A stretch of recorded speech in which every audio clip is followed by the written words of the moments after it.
rise and shine. Rise and shine, chop chop. Rise and shine. Rise and shine, it's a beautiful day. Rise and shine, rise and shine. Rise and shine. Rise and shine. You guys are nerds. This is exactly what the nerds want. Our name shall become legend, spoken in hushed tones by nerds across the galaxy. If you build it, nerds will come. Nerds must love this place. They think we're a bunch of nerds, and I'll tell you something, I think they're right. Let the nerds take over. Let the nerds take over.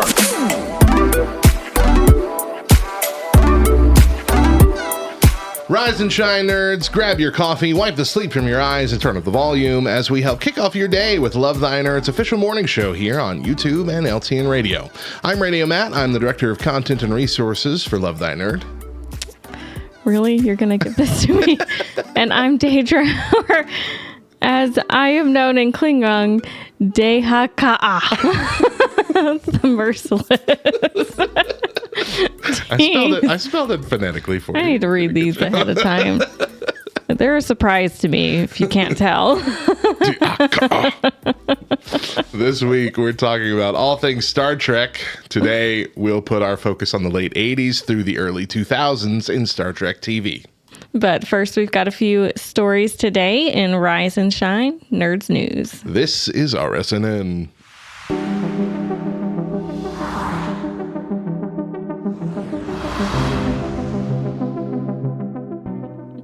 Let's talk about robo-taxis. Fun. This one's a little spicy. So I'm going to have to censor it as we read it a little. Oh, dear. Some people are having relations in San Francisco's robo-taxi. Oh, my gosh.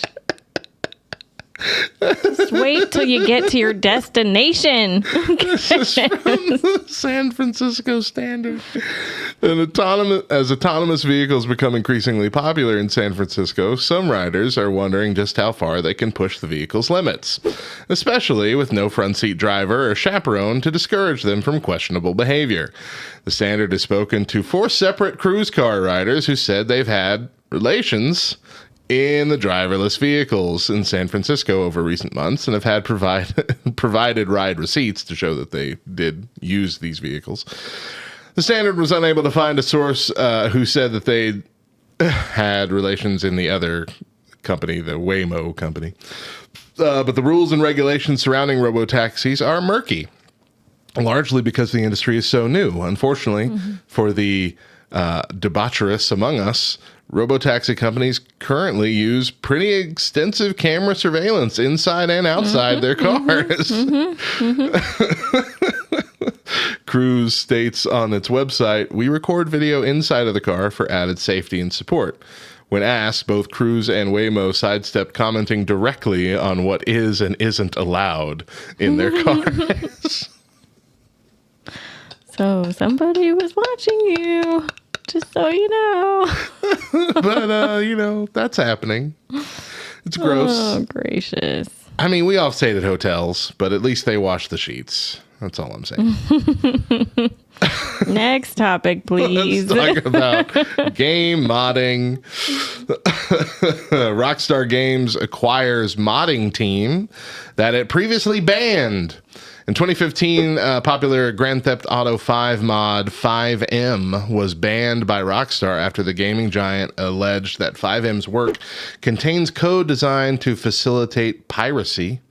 8 years later, Rockstar is taking a decidedly different tone and announcing that CFX.RE, the mod team behind 5M, and a similar mod for Red Dead Redemption 2 is now officially a part of Rockstar Games. With no apparent sense of irony, this comes from ARS Technica, by the way, Rockstar said in a Friday blog post announcing the acquisition that it had watched with excitement as Rockstar's creative community had found new ways to expand the possibilities of GTA 5 and Red Dead Redemption 2, particularly through the creation of dedicated roleplay servers. But the statement ignores the distinct lack of excitement Rockstar exhibited when it barred the Rockstar Social Club accounts from many 5M modders and others associated with promoting the project back in 2015. Our policy on such violations of our terms of service are clear, and the individuals involved in its creation have had their social club accounts suspended, the company said at the time. I can see this from both angles. On the one hand, you have created something that is 100% your company's intellectual property. You have created it as a form of artwork. Like, this is our story that we're telling. This is our game that you're playing. You're playing it the way that we have created it. But at the same time, I look at things. Our sons right now are addicted to a YouTube streamer named Sunday, 2 S's at the beginning. And most of the videos that he plays with his team are heavily modded versions of Among Us. Like, I knew that there were some mods of Among Us before. We had the Town of Us mod that allowed you to have the different like roles early on before they added some of them to the game initially. So you could be sheriff, you could be all these other things. Then there was the group behind the submerged map that they had created their own. I think it was 5-Up's team created their own underwater map that had like 2 levels, elevators and things. It was really cool. We got to play that a couple times at LTN before it went under. Like these, ironically, but these were really, really neat mods that excited us, it lengthened the life of the game for a lot of people, because playing the same game over and over again, especially when it's like a community-based game that you're playing every week, it does kind of get old after a while. And so having those mods available, especially like streamers, that became a way to extend the game, and it even influenced the game itself. As they're like, all right, we're adding more roles, so they officially added some more roles to the game. It got ideas from. It got better. I really wish though that Innersloth behind Among Us had went and bought the rights or bought the game out for Submerged and added that to their game, because it works so well. And that's essentially kind of what Grand Theft Auto is doing here, the Rockstar is doing here for GTA 5, is that they're like, all right, y'all have made some cool things. We're going to buy it now. It's going to be a part of our game. That's a smart move, because it's giving you the opportunity to extend this. But like this Sunday, as we were talking about, they've got ridiculous mods on Among Us with it changes the whole world. There's several different just bonkers roles or objectives and mini games and all this kind of stuff. Like, it's essentially almost its own separate game each time, a different thing. And there's dozens of these that we've seen so far. Lots of them. And that doesn't happen without the base game. You can't play any of those without having the base game of Among Us. And so it's extending the life of your game, even if it's not exactly how you originally created it. And so modding communities are doing exactly what it says here. They're building their own huge communities based around loving your original game and wanting to do more with it. I don't think that should be necessarily discouraged, especially when it's games that can be so widely community focused. Right. Like it kind of reminds me of back with the NES, Super NES, Nintendo 64, the Game Sharks or the Game Genies, the cheating things. And you put there's a peripheral, like its own little cartridge. You'd stick your cartridge in the top of it and then stick the Game Genie or the Game Shark cartridge into your system. And so it unlocked like all these cheats or options. I remember for GoldenEye, the Game Shark would open up some of the multiplayer maps that you were on. Like, they cut off some of the level, so you'd just be in like a circle. It would make it kind of more of a circle for the original level.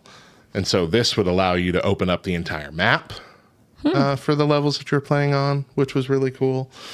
Like, it's those little cheats make the game so much different. But for those were mainly for in-house. Like, that's you. Right. And so I could see people be like, well, no, I don't want you to just buy the game and then get a game genie and cheat and have invincibility or whatever. You're taking all the art out of the game. But for the community, that's building a fandom around your game already, which I think is something that you would want as a company. So this is the right move, in my opinion, as opposed to what they did in 2015. Where they were just like, hey, stop doing that. Stop doing that. Don't use our stuff. It's our stuff. That'd be like, a very basic way to think of it is like a company that sells an on-the-shelf product for use of this purpose, and you find another use for it. And they're like, no, that's not why I made that. You're not allowed to use that for this other thing. You buy a toaster and you put a grilled cheese sandwich in it. You're like, hey, I didn't make this for grilled cheese sandwiches. You're banned from using our toaster. We're all unique, and we're going to come up with cool, inventive things. All right, let's talk about NFTs. What are those? NFTs, the non-fungible tokens, the little pictures that people would buy on the internet for hundreds of thousands of dollars just to claim that they owned it. Okay. Yeah. Didn't know that happened. Sorry. What? You missed that entire thing? Don't you work in the sector? Here, let me pull up Bored Ape Club. That's one of the most popular. Okay. Bored so Ape it's Yacht like Club. some sort of Bitcoin kind of thing? It's similar. You buy them with Bitcoin. This is what some of them look like. And you buy it and you own that one. It's still online. People could still steal it and do whatever they want with it, but you own it. That's stupid. Sorry. Mo and I did a whole week on NFTs, and by the end of the week, we still knew nothing about NFTs other than we don't get it. We don't get why people are doing this. It's cyber currency. So this also comes from ARS Technica. It says buyers of Bored Ape NFTs sue after digital apes turn out to be a bad investment. So when Mo and I did the week on NFTs, Bored Ape Yacht Club was like the top. Like, this was the one that everyone's like, this, if you're going to get one, this is the one to get, but they're expensive. But there were hundreds of thousands of different brands of NFTs. One of the stupider ones that I remember was just like, it was a bunch of 16-bit sneakers. Just a picture of a 16-bit sneaker with different colors. And that's what yours, you get your own sneaker. Some of them were, and a bunch of people got into, a bunch of like big companies got into them. Nickelodeon had gotten into them and were producing NFTs based on their characters, but then they would make like weird ones that were like crossovers between like a SpongeBob and a Hey Arnold character mixed together, and that one was worth $5,000. So they're like electronic playing cards. Kinda. That would make more sense to me. But I don't see how, because it's still not a real thing. Right. You're not holding on to a real thing. Yeah. The Sotheby's auction house has been named as a defendant in a lawsuit filed by the investors who regret buying Bored Ape Yacht Club's NFTs that sold for highly inflated prices during the NFT craze in 2021. Sotheby's auction duped investors in giving the Bored Ape NFTs an air of legitimacy to generate investors' interest and hype around the Bored Ape brand. Class action lawsuit claims the boost of Bored Ape NFT prices provided an auction was rooted in deception, said the lawsuit filed in the U.S. District Court in the Central District of California. It wasn't revealed at the time of the auction that the buyer was the now disgraced FTX, the lawsuit said, cryptocurrency that massively went under. Sotheby's representations that the undisclosed buyer was a traditional collector had misleadingly created the impression that the market for the Bored Ape Yacht Club NFTs had crossed over to a mainstream audience, the lawsuit claimed. Lawsuit plaintiffs say that harmed investors bought the NFTs with a reasonable expectation of profit from owning them. Sotheby's sold a lot of 101 Bored Ape NFTs for $24.4 million at its Ape In auction in September 2021, well above the pre-auction estimates of $12 million to $18 million. That's the average price. That's an average price of over $241,000 per NFT. Wow. But Bored Ape NFTs now sell for a floor price of about $50,000 worth of either cryptocurrency, worth of Ether cryptocurrency, according to CoinGecko data. The amended lawsuit alleges that Bored Ape creator Yuga Labs colluded with the fine arts broker, defendant Sotheby's, to run a deceptive auction. Wow. So it was, I think, the tail end of 2021 when we originally did this, or early 2022, talked about it. I mean, we were desperate to do things. We were all stuck at home. Well, what screwed everything up with like the digital cryptocurrency junk was the fact that Bitcoin did go crazy at one point. People were mining Bitcoin and it was worth nothing.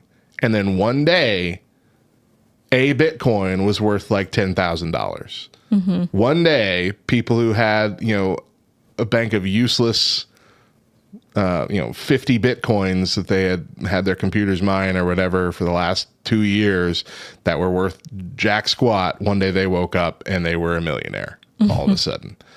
And that got everybody wanting to know where the next, strike of oil was going to be. And so every cryptocurrency that has come out since, it's like we talked about with the TikTok NPCs, how a couple of them were making like $3,000 an hour doing this, and like, okay, well now there's 1 million of them. No, everybody's gonna do this weird we thing. Had Bitcoin go crazy, and now every company and weird celebrities like, well, I've got my own cryptocurrency now.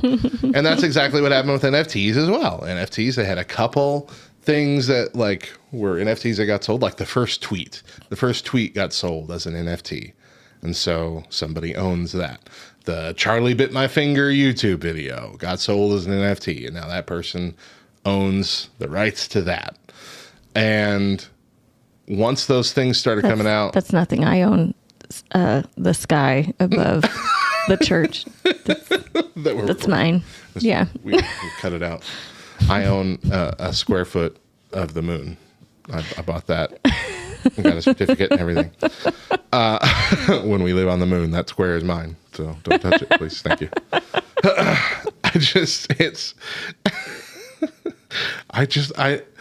I know the possibility of digital money becoming a mainstream thing is still like a actual, like replacing paper money is probably going to happen at some point. These are like the early stages of that.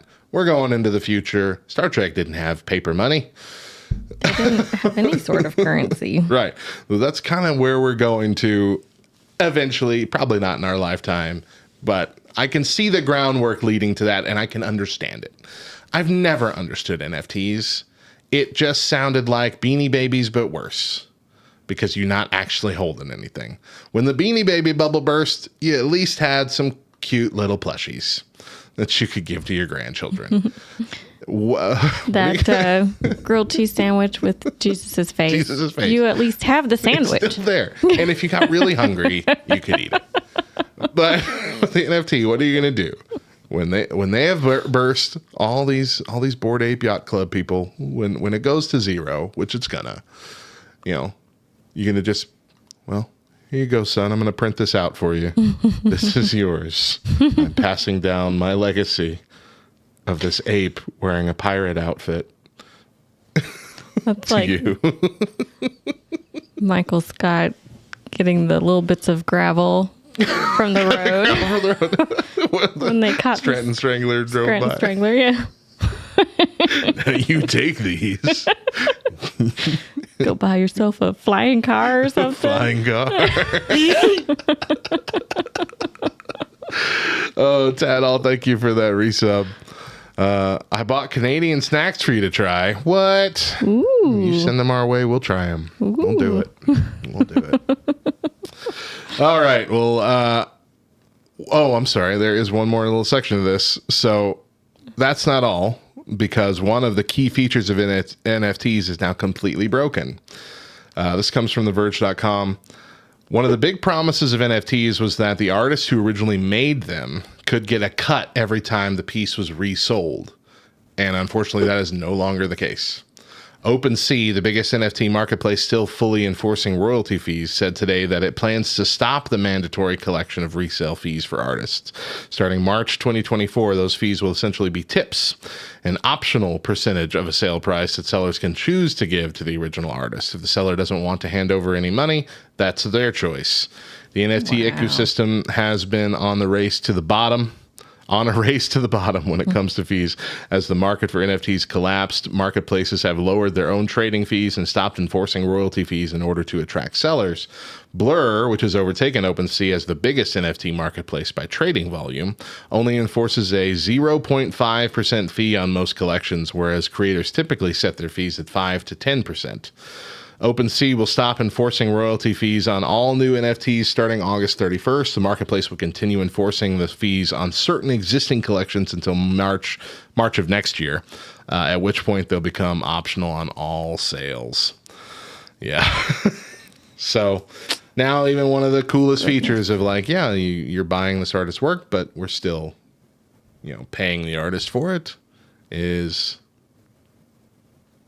Because the artist could originally sell this for $10, and then it blows up. And they make their $10 and it's over, and then it blows up and it's going for $50,000, but you're not going to see any of that money.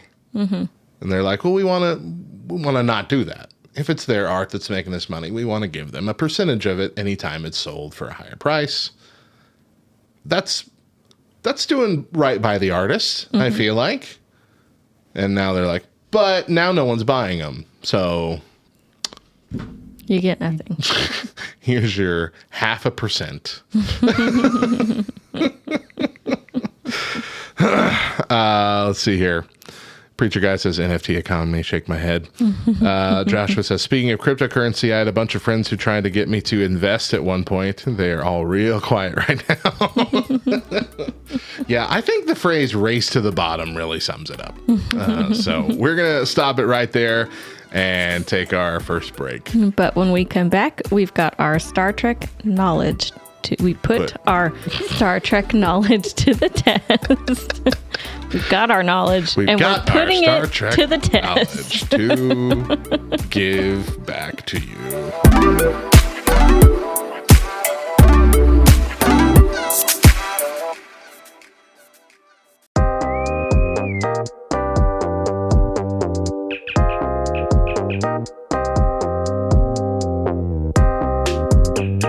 This week in nerd history, August 21st through the 27th.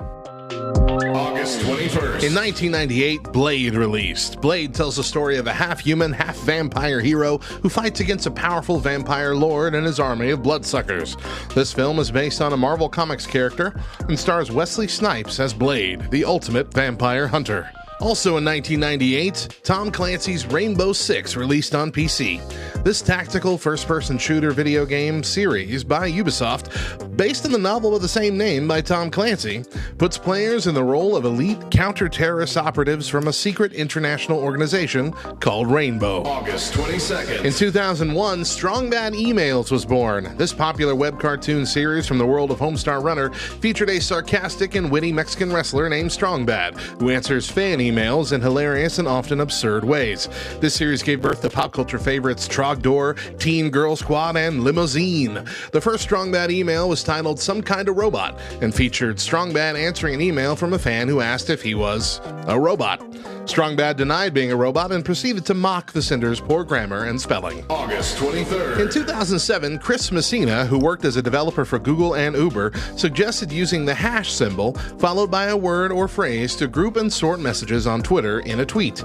This was the origin of the hashtag. August 25th. In 1997, GoldenEye 007 released on the Nintendo 64. This classic first-person shooter game was based on the James Bond film of the same name and featured realistic graphics at the time, varied gameplay, and a groundbreaking multiplayer mode that allowed up to 4 players to compete in different scenarios. It is widely considered one of the best and most influential video games ever made. August 26th. In 1991, a special wedding ended the WWF SummerSlam pay-per-view. The wedding of Randy Savage and Miss Elizabeth was a memorable event that marked the culmination of their on-screen romance and the celebration of their real-life marriage, which had taken place 7 years earlier. It was dubbed a match made in heaven by announcer Gene Okerlund, and it featured a lavish ceremony, a star-studded guest list, and a heartfelt exchange of vows. In 2001, Mario Kart Super Circuit released. This fun and challenging racing game for the Game Boy Advance features 8 Mario characters, 40 tracks, various items and modes, and the ability to play with friends using a link cable. August 27th. In 1964, Mary Poppins released. This musical fantasy film tells the story of a magical nanny who arrives at the Bank family's home in London and takes their children on a series of whimsical adventures with her friend Bert, a street performer. In 2020, Bill and Ted Face the Music released in theaters, despite the COVID-19 pandemic still causing issues. This American science fiction comedy film follows the titular duo as they travel through time and the afterlife to meet their future selves, save their daughters, and join forces with various historical and musical figures in order to create the song that will save reality from collapsing and fulfill their destiny laid out in the first movie. For more nerdy facts about the topics we shared today, find our companion article for this week on lovethynerd.com. I'm Radio Matt, and I'll see you next time for more Nerd History.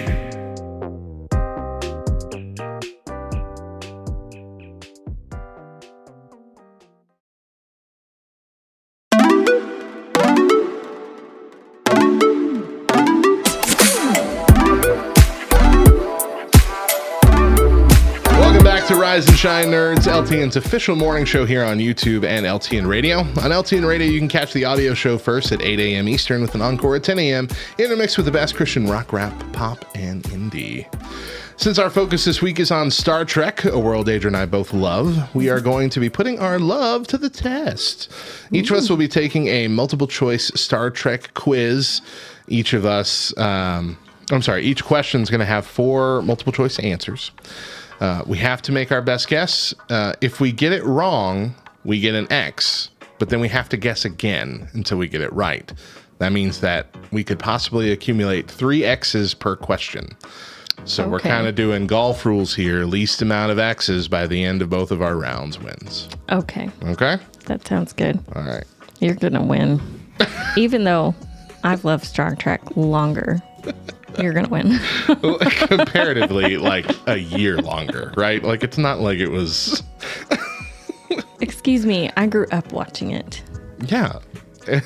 I watched it when I was like 10. So I was 2. How much do you have on me? Okay. You're going first. All right. Question number 1. In Gene Roddenberry's original treatment for Star Trek, what was the name of the starship? Was it the Reliant, the Enterprise, the Plymouth, or the Yorktown?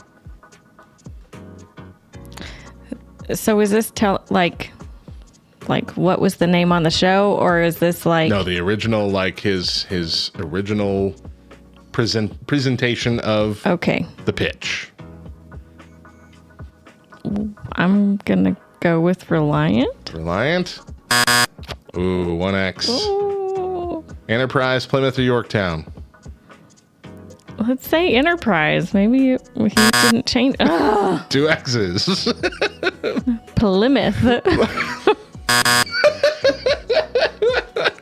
You're up to a bad start. I hate it this was game. the Yorktown. Gene Roddenberry's original concept for Star Trek was that a wagon train to the stars, and included the starship Yorktown, plus significantly different characters from the ones that we know today. All right, it says 3 X's to start. That's bad, Deidra. Number 2. Real good. Who was the first actor to play a member of all 3 of the major alien races in Star Trek?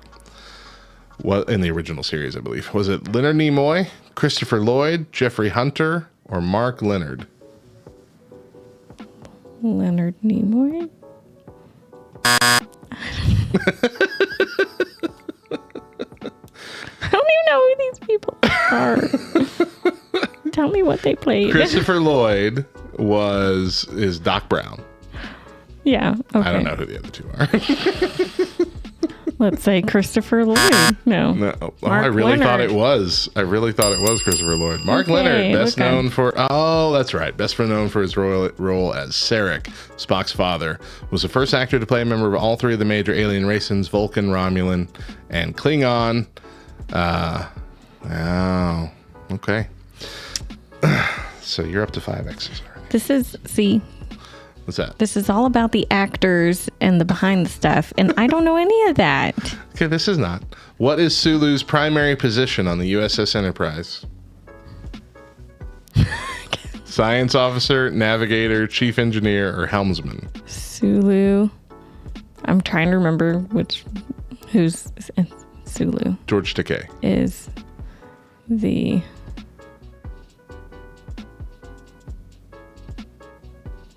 He sat up front, remember? Helmsman. Helmsman? Good job, helmsman on USS Okay. Enterprise. No X's there. Number 4. Which Star Trek captain has an artificial heart? Benjamin Sisko, Jean-Luc Picard, Catherine Janeway, or Jonathan Archer?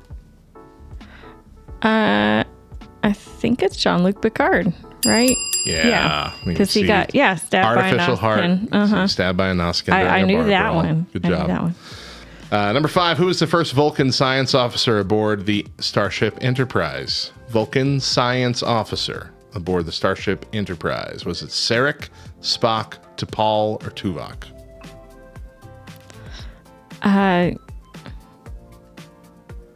T'Pol?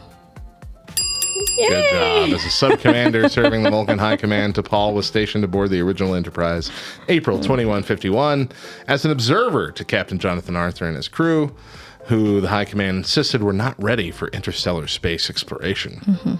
After the success of the initial mission, T'Pol requested to stay aboard as science officer. All right. Number 6. Which alien race did Ronald Reagan say reminded him of Congress? Klingons, Vulcans, Ferengi, or Borg? Klingons? When Ronald Reagan visited the set of Star Trek The Next Generation during filming of Redemption in 1991, he remarked, "I like them, the Klingons. They remind me of Congress." Number 7. Which species was the first to discover warp drive? Vulcans, humans, Borg, or Klingon? Vulcans. They developed warp drive capability around the 9th century BC of Earth time, long before the Klingons, or the Borg, or the humans. Trishan says in that the Congress question, he would have gone Ferengi. I would have too. That's what I would have guessed. Number 8. What Star Trek character was labeled unknown sample when discovered by Bajoran scientists? Khan Noonien Singh, Data, Odo, or 7 of 9? Odo. That's a good guess. Yeah. One of the hundreds sent out by the founders long ago to explore the galaxy. Odo was found adrift by the Bajorans in the Denorios belt. He had not learned how to morph into a humanoid appearance, so he was just a gelatinous goop. Stuck in a container. Number 9. You're doing really good. You haven't gotten any more X's since those first couple questions. Good. I was feeling good at the beginning, and now I'm not feeling so good.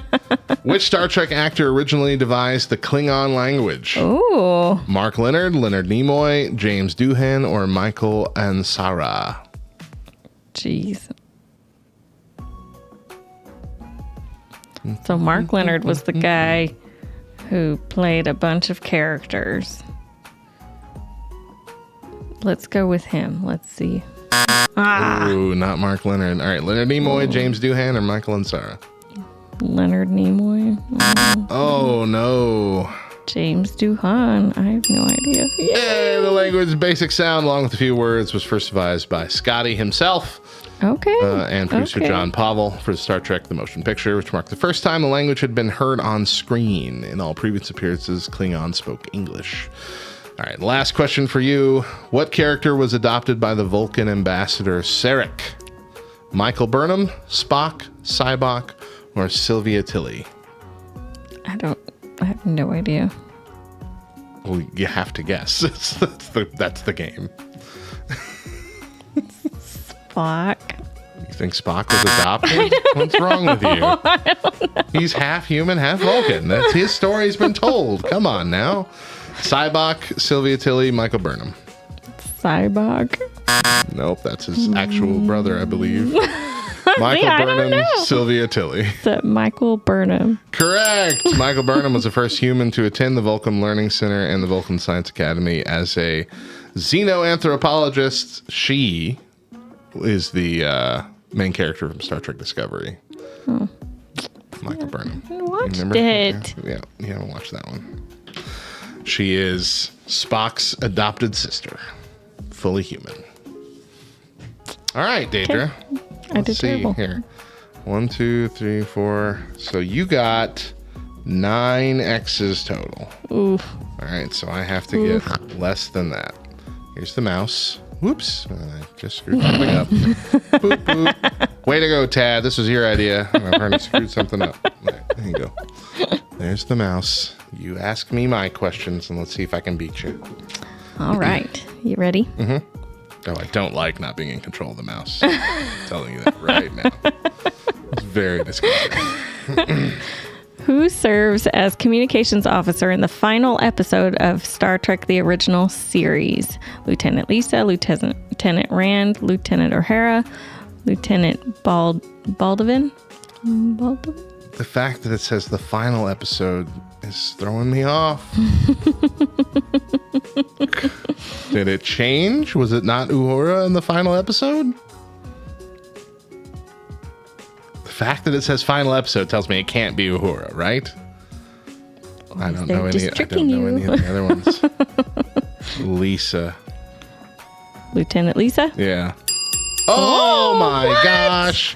No fair. Lieutenant Uhura does not appear in Turnabout Intruder, the last episode of Star Trek TOS. She's been replaced by Lieutenant Lisa, who some fans have identified as the Night Shift communications officer. I can't even picture that character in my mind. What actress turned down the role of 7 of 9 4 times? Hudson Lake, I think. Claudia Christian, Jerry Ryan, Jolene Blalock. Get some normal names, people. Blalock. Please. What actress turned down the role of 7 of 9? Who turned it down? Jerry Ryan is who played it. Times. But did she turn it down? It's so nice being on the other side of these questions, by the way. Claudia Christian. Claudia Christian. Nah. Jolene Blalock. Blalock. Dang it. Hudson Lake. Come on, it's Jerry Ryan, really? Turn down the roll of 7 4 times. She only accepted the part. What are you doing? Didn't read it the last time? Okay. I've been reading. Do you want to read? No. You read. Go ahead. It's your turn now. She turned down the role of 7 of 9 4 times. She only accepted the part after repeated lobbying by executive producer Jerry Taylor.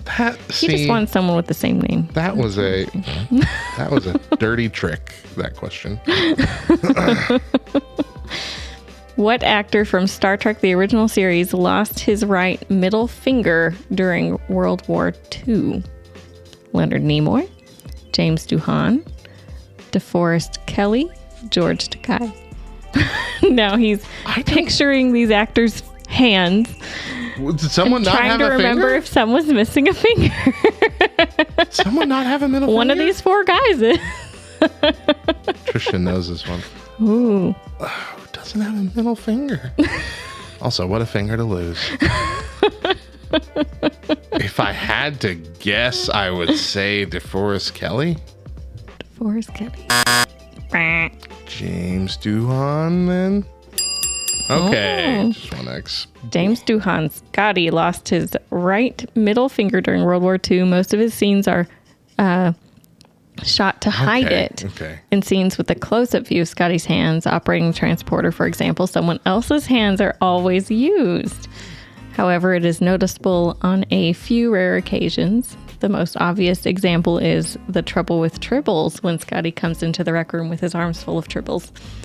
Take a close look at his hands. You can clearly see he's missing a finger. Wow. Ow. Okay. Well, I don't feel as bad that I didn't know that, seeing as they hit it. We're not going to use your hands. I feel like that wouldn't fly. People can't not have fingers in the future. We've had to have figured that out by now. We know how to grow them back. Come on. What future Starfleet captain survived the Battle of Wolf 359? Jonathan Archer, James T. Kirk, Benjamin Sisko, Catherine Janeway. The Battle of Wolf 359. Is that not the battle at the very beginning of Voyager? Before they accidentally get slingshotted? I feel like it's Sisko, though. I'm going to say Sisko. Oh, yeah. baby. The USS Saratoga was destroyed, but the ship's first officer, Benjamin Sisko, escaped with his son. An estimated 11,000 people were killed during the battle, including Sisko's wife, Jennifer. Right. Yeah, it wasn't the battle you were thinking of. Battle. You're right. But I knew it was Sisko. What is Lieutenant O'Hara's first name? Ephra, Katura, Noyota, Ayana. It's Neota. Neota? Is that your answer, or you're telling me how to say Neota. it? Okay. Didn't want to put it in. Yeah, I know that one.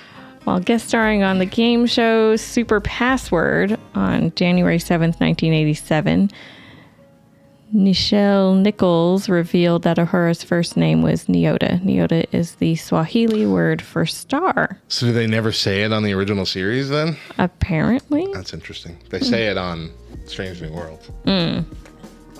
That's how I knew. Gotcha. What is Deanna Troy's favorite food? Chocolate, Uda berries, Jacqueline pudding, Beta Z oysters. Jacqueline. Okay, see, this feels like another one of those swerve questions where it's like 3 weird things and chocolate. I know the answer. Do you really? Yeah, I do. Jacqueline pudding? Jacqueline pudding. Dang it. Beta Z oysters. Come on, Udaberries. It was a freaking swerve again. This is not fair. It was chocolate. It's not fair. She's always What's talking the about how much she swerve loves things? chocolate. Stupid. Absolutely stupid. She's an avid connoisseur of chocolate. I keep reaching for the mouse, by the way, and I don't like it. It's not there. It's like not having your phone. Hey, I have another mouse over here. Does it work too? It does. Well, stop it. It's my turn with the mouse. Dueling mice. She once remarked she had never met a chocolate she didn't like. In one episode, she instructs Commander Riker, it is the fine art of eating chocolate. I remember that. Dang it. All right. What ship is Sulu assigned when he's promoted to captain? USS Excalibur, USS Excelsior, USS Yamagata. Tamagotchi. USS Bradbury. I'm positive it's one of the top 2, but those are so close in names, I wouldn't be able to tell you. Excalibur or Excelsior. I'm going to say Excalibur. Excalibur. All right, the other one then. Sulu is promoted to captain, given command of the USS Excelsior 3 years before the events of Star Trek 4. The Undiscovered Country. Six. Roman Sorry. numerals are hard. Hey, shut up. I'm at 8. Oh, no. You're at 9. I am at 8. You have to I get have both of these 3. right. Don't I have 3? Oh, yes. I have 3 oh, my more. goodness. Oh, I'm going to win it. Okay. You have the habit, though, of just making me feel like I'm going to win true. and then just winning. I do that sometimes. What character dies in the series finale of Star Trek Enterprise? Phlox, Hoshi, Trip, T'Pol. I know Pretty this sure it answer was Trip, wasn't it? I think it's Trip. Yes, it's Trip. Yeah. Charles Trip Sacrifices Tucker. himself to save the crew. I remember people were mad about that. I was Why'd you gotta so do that? mad. Yeah. So mad. What's the point of that? If we're going to jump ahead into the future, just make it where everyone's okay. Come on. All right. Which Star Trek captain suffers from androgenic alopecia? Okay, there we go. Androgenic alopecia. Jonathan Archer, Jean-Luc Picard, James T. Kirk, Catherine Janeway. Alopecia is something with your hair, isn't it? Alopecia. I'm not going to Google it, but I'm pretty sure alopecia is something with your hair. So that eliminates Picard. Dang it, Cisco's not one of them. It eliminates Picard. I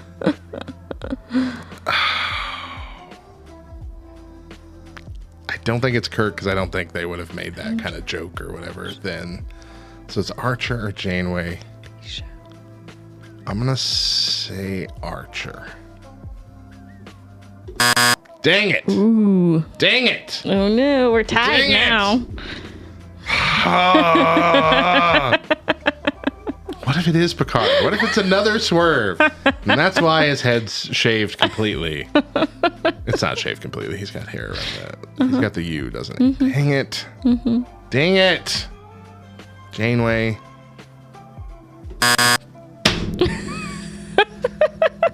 Stupid game. Stupid. Kirk. It's really the bald guy? Come on.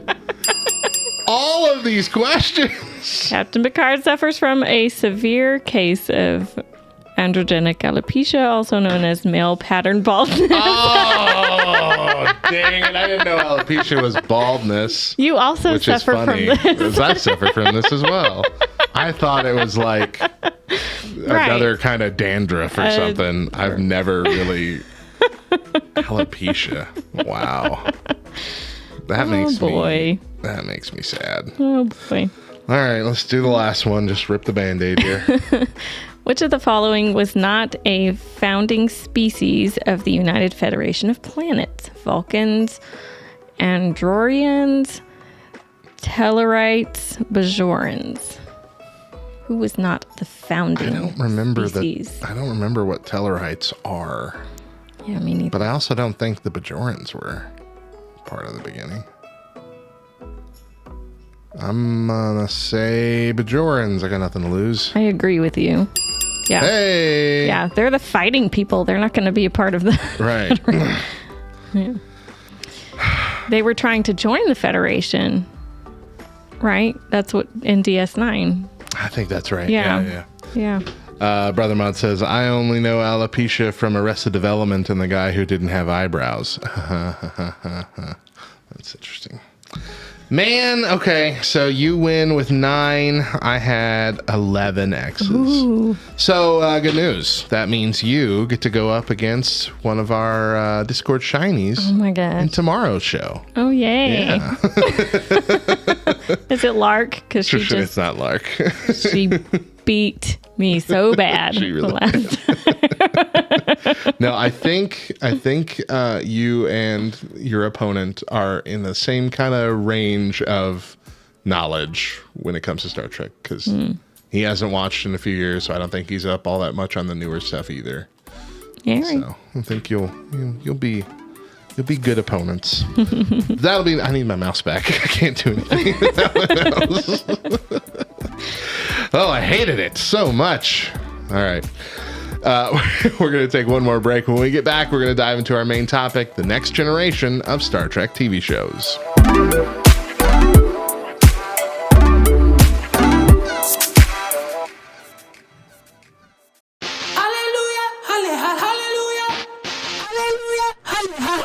I'm on a mission, even wanna hit the runway. Running miles, hit the track like I'm Usain. Feeling love, spreading peace like it's ballet. Crossing back door borders, I got leeway.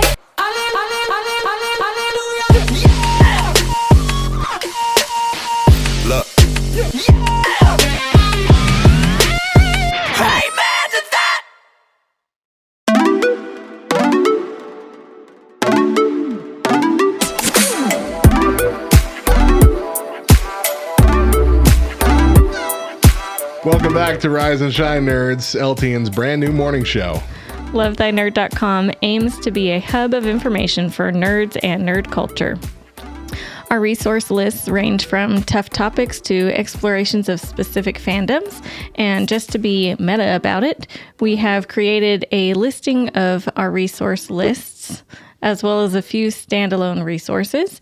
Check out all the resources we have to offer, with more coming all the time at lovethynerd.com/resources. This week, we are all about the final frontier, talking about all things Star Trek. Today, we're focusing on the Star Trek that was popular during our childhoods, from the late 80s to the early 2000s. Of course, we're starting with the Next Generation, set in the latter third of the 24th century, when Earth is part of the United Federation of Planets. It follows the adventures of a Starfleet ship, the USS Enterprise, Enterprise D, in its exploration of the Alpha Quadrant in the Milky Way galaxy. There was a huge letter writing campaign against this show from fans of the original series of Star Trek. Mean. They were demanding the return of the original cast. Demanding it. There was an article I saw, someone posted this, I think, in the LTN group. An article I saw that was talking about the letter writing campaign. And it was showing off some of the new cast and what their roles were, except for LeVar Burton. LeVar Burton had instead of what his name, said plays, Geordie LaForge, whatever, it labeled him the new Spock. I'm like, he's not anywhere close to Spock, the character. If anything, Data's the new Spock, right? Right. When it comes to the way the character has his mannerisms and stuff like that. But Geordie not anywhere. I guess because he's a science officer. Maybe that's why. And they're just like, but he's engineering. Yeah. I don't know. He would have been. Was he always engineering, or was he science officer at the beginning? Because I remember at the beginning he had a red shirt. And he eventually went to. Yeah, maybe that's it. Maybe that's what it was. Their goal was that. I don't know. He did not come off as the new Spock to me. Never heard him be described as Spock-like. But of course, that didn't come to fruition. Yeah. But I'm glad they didn't listen to the write-ins, because I love Next Generation. Great. Yeah, I do agree with some people that the first couple seasons were just a bit. Yeah. Trudgy. They had to find their thing. And it was like there was it felt like there was a massive leap in quality somewhere in the middle of the show. Yeah. Because it still kind of originally started with a bit of that feel of the original series. Like, okay, this is supposed to be the future, but it looks outdated already. And I think that gradually got better throughout the series. Of course, by the time their movies came out, but I remember the factoid about the original. I think it was just the first season. They had those really tight one-piece uniforms.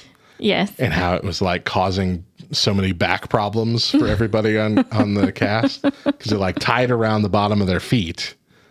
It's like a Halloween costume, essentially. This really a tight-fitting one-piece costume, right? Because they wanted it to look like there were no creases. Right. No creases, no wrinkles in the future. So they're like just full tight bodysuits. And they got rid of those. Yeah. Yeah. I mean, that was like a thing that Picard did when he got up. He fixed his shirt, I would feel like, a thing. Yeah, I'd feel like that wouldn't have existed.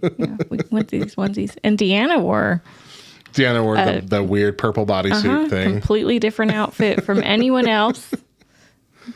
For some reason. I don't know why, yeah. I still don't recall them telling us why she didn't just have a normal uniform. Because she eventually had a normal uniform. Because she was supposed to be the hot topic. I guess so. Don't want to hide. She did eventually get her blue uniform, but it was like DS9 era. Yeah. Blue. Yeah. I don't understand.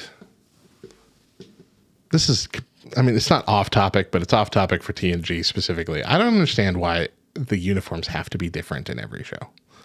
Why can't they be roughly the same. I don't get the changes. Like, I'm thinking of army uniforms, military. Like, I can think of one time they changed them. Right. Or like, I think that was just the battle stuff, like the stuff they wear in the field. They changed the camouflage from standard camouflage to it was like a digital pattern now, kind of like a pixelated camouflage. It still does the same thing, but they just updated it to look pixelated because we're in the future now or whatever. But like the standard like uniforms all look the same as they've done in all of history that I can tell. You think so? They're close enough. I mean, they might have changed collar design or something. I mean, think but about like Britain. The redcoats are coming, and well, you know that was completely different. I guess just fine. I'm thinking in my lifetime. Okay, but from Next Generation to DS9 to Voyager. Right. They're all supposed to be kind of relatively close Next to each Generation other. and Voyager about the same. It's just DS9. I guess I'm making a big problem where there's not one. No, okay, they were different because the Next Generation it was the shirts themselves that had the color, and in Voyager it was the shoulder pads that had the color. Okay, Right. and then in DS9 it was the undershirt that had the color. And the shirts were all black, and then they had gray shoulder pads, and everybody had the gray shoulder pads. And so you only saw the color in the little undershirt, little the bit. collar, and the little triangle. So why? Why do we have to do that? That's a lot. That's all I was saying.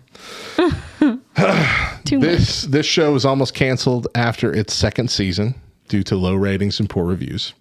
However, it was saved by a fan campaign, and a syndication deal that gave producers more creative freedom. So it was very similar to how the original series went at the beginning.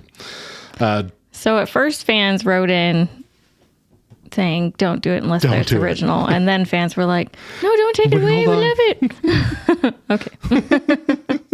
Maybe we were different fans. Yeah. Gene Roddenberry, the creator of Star Trek, did not want Patrick Stewart to play Captain Picard because he was bald and British. He thought that a bald captain would look too old and that a British accent would not fit the role of a French character. However, Stewart impressed Roddenberry with his acting skills and charisma and eventually won him over. The show introduced several alien races that became iconic in the Star Trek universe, such as the Borg, the Q, the Ferengi, and the Cardassians.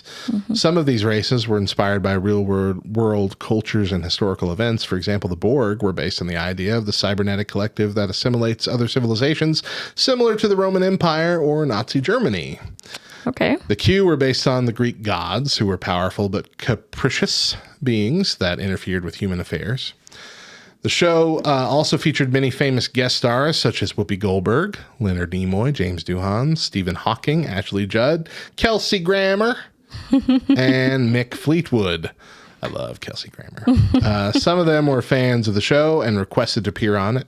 So for example, Goldberg asked to play Guinan, the bartender of the Enterprise, because she was inspired by Nichelle Nichols' role as Uhura in the original series. Hawking played himself in a holodeck scene where he played poker with Einstein, Newton, and Data, which is cool.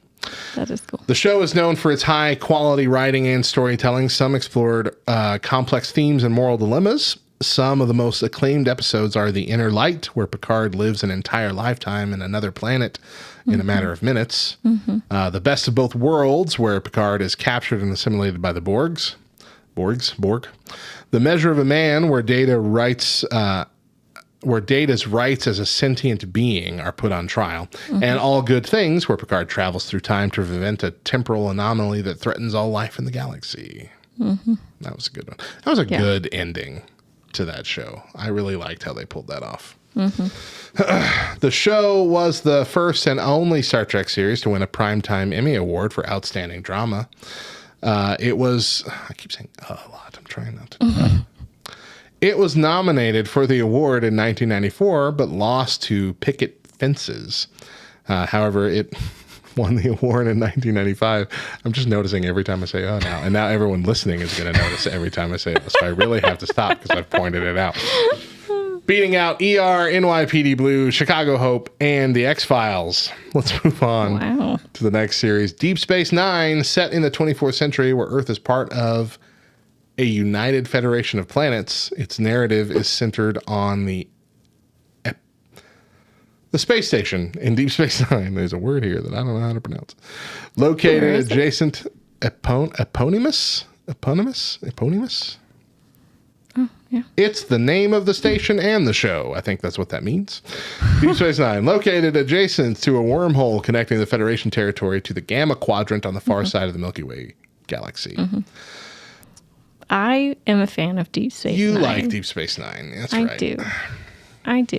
I did like... There was more spiritual stuff in this one. And I liked... The Bajorans that was very new. spiritual. That was new to Star Trek, really. That kind of aspect. Like them going to church on the station. Yeah. Yeah. You know. That was all kind of new stuff. Yeah. And I did like the aspect of it being a intergalactic hub of travelers and stuff like that. The Ferengi was a fun thing. Quark. Quark. I mean, come on. It was a fun Quark's bar.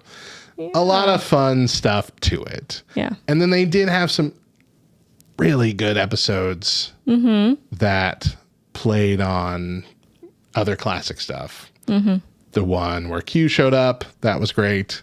The one where they went back in time to the Trouble with Tribbles episode of the original series. Yeah. That was really cool. The baseball team episode was fun. I like that one. There are some great episodes within the series that I don't really care for. Enough that I did watch it all with you. We went through the entire 7 seasons. And I was pretty satisfied with their ending too. And their ending was heavily on the spiritual side as well, as I recall. But it's just, I don't know. It just doesn't, it seems like a different show to me. It doesn't feel like Star Trek just because they don't go out. They don't go. They don't trek the stars. They're not trekking. If they ain't trekking, they ain't trekking. They're star stay in place. That's what they are. They just, all the fun came to them. I mean, essentially. That is what it was. They did go out occasionally. Occasionally they went out, but not enough. No, but they brought in Worf eventually, right? Yeah. To be on the show. They brought in O'Brien to be on the show. 2 really good additions to the show. And I'm glad to see those characters come from Next Generation. When those... Well, O'Brien was from the beginning, wasn't he? Close to it, if not at the very beginning. I'm pretty sure he was there quite a while. At the beginning. Worf came about halfway through the show, I believe. Was it as early as halfway? I don't know. It might not even be. Yeah. I mean, it was seasons 4 through 7, so it was a little earlier than halfway through. So yeah. The only thing I will say I didn't like was Dax changing on us. That's right. I hated that. Yeah. I don't know if the actor, I'm assuming the actor quit or something. It was just for the last season. But that made me sad. Yeah, she declined to renew her contract at the end of the season. Yeah.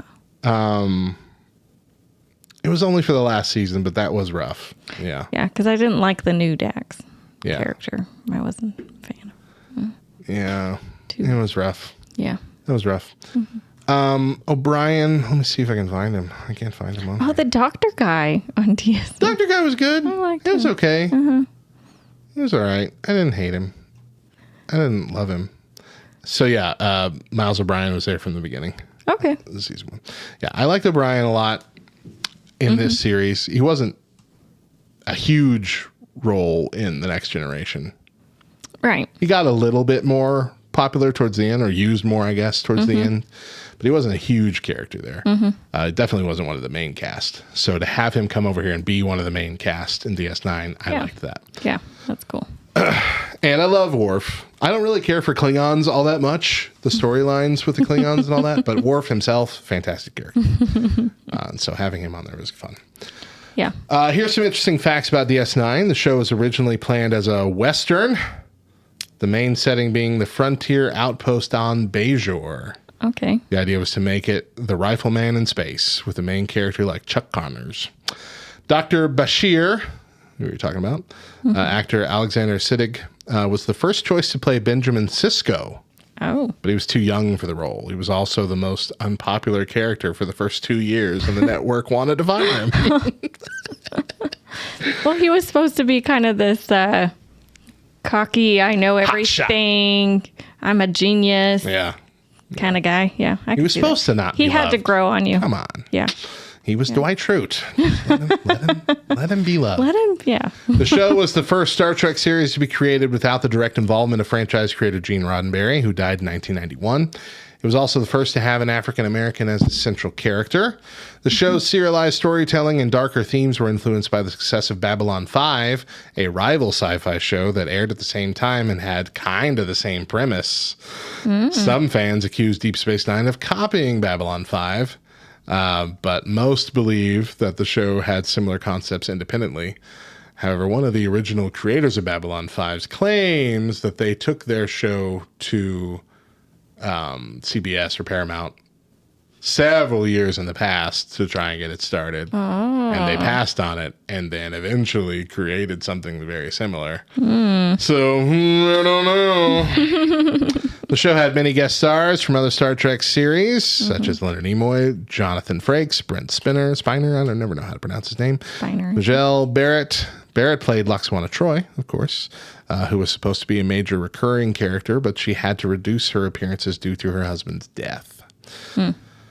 Let's move on to our favorite of this era, Voyager. Okay?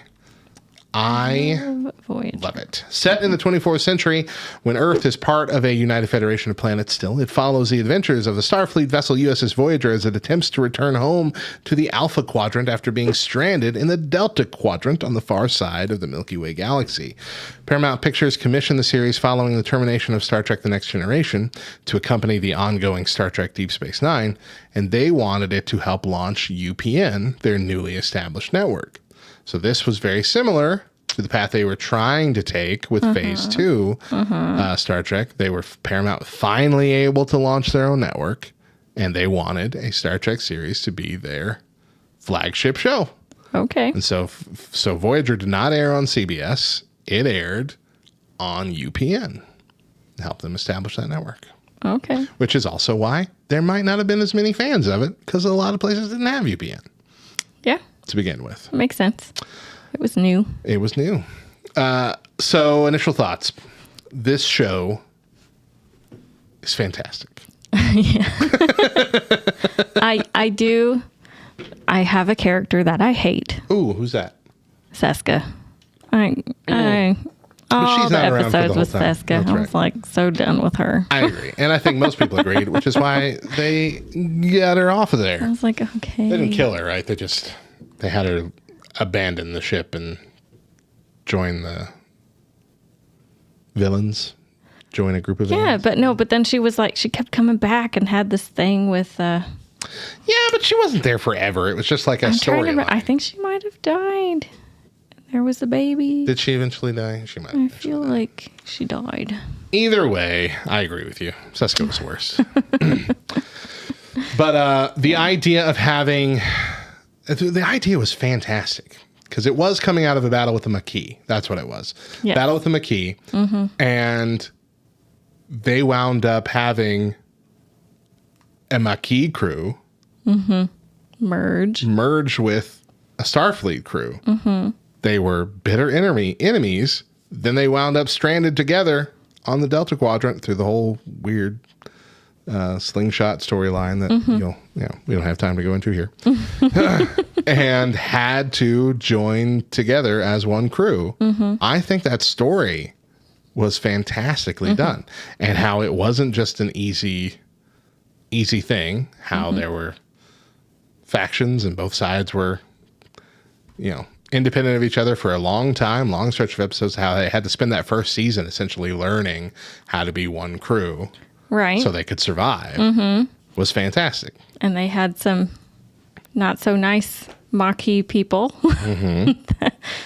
And the murderer guy. He became very nice at the end. Thanks to Tuvok.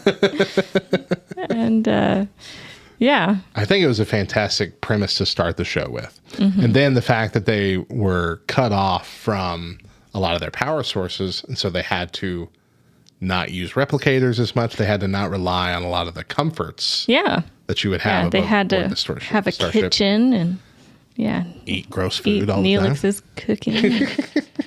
Yeah. They had rations for what they could use for their replicator. Like how many times they could use it. Yeah. Catherine Janeway used it on coffee all the time. Yeah. Yep. There's that famous line where they see a nebula that's got some of the stuff that can power the replicators. She's like, there's coffee in that nebula. They had they had a completely different system, right? Like if you get into the science of it, they had the gel packs and it was like it was like a living thing. Something or other network. Like they could get sick. The gel packs could get sick. So like that often they had to, figure out what was going on with the gel packs. And it wasn't just about reversing the polarity. They had to heal the living gel packs. Also, midway through the series, we had 7 of 9 join, which is essentially a rescued Borg. Right, yeah. And it was the first time that they had ever been able to try and pull one from the collective and give them back individuality. So that became a very fun story arc toward the back half. And see that growth. And they had, the Doctor. The best Doctor of all the series. The emergency medical hologram. Played by Picardo, whatever his name is. Yeah. What was his name? Yeah. Robert Picardo, yeah. He did so good in that role. It was always so fun. Yep. And to see him grow into like his own person, even though he is a completely holographic individual that's not supposed to grow and learn. Yep. To see him like sing and put on performances and all kinds of stuff, and his eternal quest to pick a name, and then he picks Bob.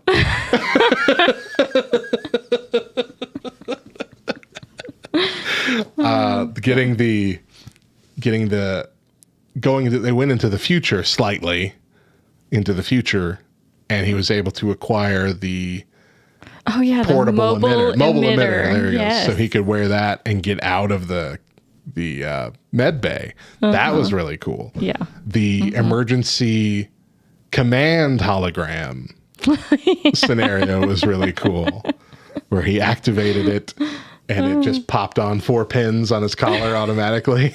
He could command the ship. Activate the emergency command. Right. I remember that first season was about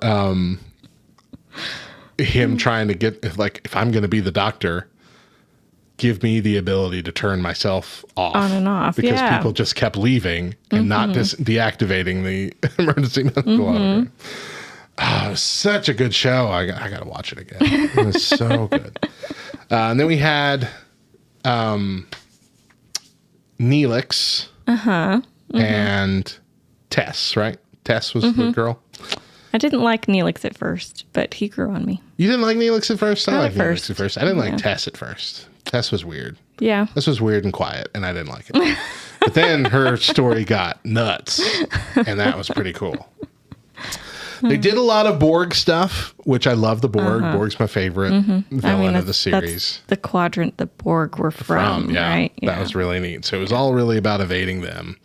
They did a lot of time travel stuff in this series, which I also love when Star Trek gets into time travel stuff. It had everything. And then we had, of course, Tom Paris, Harry Kim, B'Elanna Torres, all of those. They felt like the Scrubs actors to me. They felt like this was JD, Turk, and Turk's It's her girlfriend. I don't remember her name now. But yeah, that was the dynamic that it felt like. These were the friends. This was the friend group that she wanted to hang out with. They did get to develop lots of Kess, not Tess. friendship. Kess. Sorry, she was Ocampan, who lived only like 7 years or something like that. It's like a dog's life. Like it was very short. Yeah. When she came on, she was 2. Only right? She was 1, I think, and one or two. I think she had her second birthday. Yeah, you're right. Yeah, you're right. Yeah. So it's hard for me to think of anything I didn't really like about the show. Species 847 I mean, that was scary stuff, man. Back then, that was some scary junk. Yeah. The newer shows have gotten, have had more creepier episodes with disgusting stuff now, but which is why I don't want to watch them. But back then, it was like, whew, boy, that's a scary species right there. Yeah. That was probably the first like creepy things I watched, but still enjoyed. Like I still wanted to watch it. So the original actress who was cast as Captain Janeway quit after 2 days of filming. She was supposed to play the first female captain in Star Trek history. She found the workload too demanding and left the show, so Kate Mulgrew replaced her and became the iconic leader of the Voyager crew. Tom Paris, the pilot of Voyager, was played by the same actor who portrayed a Starfleet cadet who lied about a fatal accident in Star Trek The Next Generation. Robert Duncan McNeil played both Tom Paris and Nicholas Locarno, who had similar backgrounds and personalities. The producers wanted to use the Locarno character, but they could not, for some reason, get the rights to Locarno, so they had to create Paris instead. Oh. So it's essentially the same character. But they weren't allowed to say that. They just weren't able to use the name. Did you know that one of the guest stars on Voyager was a real-life king? Really? In our world, yes. Ooh. King Abdullah II of Jordan, who was a big Star Trek fan, appeared as an unnamed ensign in an episode called Investigations. He had a brief scene with Neelix, the ship's cook. Huh. Okay. Cool. Hey, this king over here from Jordan really likes the show and he wants to be in it for the thing. Okay. Q, the omnipotent trickster, showed up several times on Voyager, once with his son, who was played by John DeLance's real son. Really? I didn't know that. Wow. That's cool. 7 of 9 was introduced as the 4th season to give Janeway a foil. The producers felt that the Voyager lacked a Spock-like character who could challenge Janeway's decisions and provide a different perspective. Tuvok, who was a Spock-like character, rarely disagreed with her. Yeah, that's which true. was different from Spock and Kirk. They often had disagreements. So 7 of 9, a former Borg drone who was rescued by Voyager, filled that role instead. All right, last show for the day, Star Trek Enterprise. Set in the 22nd century, 100 years before the events of the original series, it follows the adventures of the Enterprise, Earth's first starship capable of traveling at Warp 5, as it explores the galaxy and encounters various alien species. I liked the Enterprise, but I hated how it ended. I liked the Enterprise, and I didn't mind how it ended. I didn't love the Enterprise, though. It was not my favorite, and I guess that's why I wasn't as invested in how it ended as most people were. Like, it didn't bother me. I felt like, yeah, it might as well end this way. That's how it felt. Because I couldn't get super into it. I don't know why. I couldn't connect with the characters as much as I have on other Star Trek shows. Yeah. It just never happened to me. I like Trip. I loved Archer. Archer was great. T'Pol was okay. I don't really remember any of the other ones, any of the other actors in that show. So that tells you how connected I was to them. Yeah, I'm trying to think of some too. Like T'Pol and Trip and Archer. Yeah. So let's have some facts about this. The original title of the show was simply Enterprise. I don't know if you remember that. It didn't come with the prefix of Star Trek. Oh. Originally, it was just called Enterprise. They did that initially to attract new viewers who might not be familiar with the franchise. Oh. So like, don't tell them it's Star Trek kind of thing. However, after low ratings in the first 2 seasons, the producers decided to add Star Trek back to the title for the 3rd season. Wait, we need you, Trek fans. Wait, it is Star Trek. We promise. The theme song, which was completely different Oh, yeah. from all other Star Treks. It was not this cool, spacey, orchestral thing. It was Where My Heart Will Take Me, performed by Russell Watson, a British singer who was known as The Voice in his country. The song was originally written by Diane Warren for the movie Patch Adams and was sung by Rod Stewart. This was the first Star Trek theme song to have lyrics. The show's main ship, the Enterprise NX-01, was designated by Doug Drexler, designed by Doug Drexler, a veteran Star Trek artist who had worked on previous series and movies. He based his design on sketches by John Eaves, who had designed the Enterprise E for Star Trek First Contact. The NX-01 was meant to look like a precursor to the original Enterprise from the original series, but with a more rugged and industrial appearance. And I think they accomplished that. I like the way the NX-01 looked. Me too.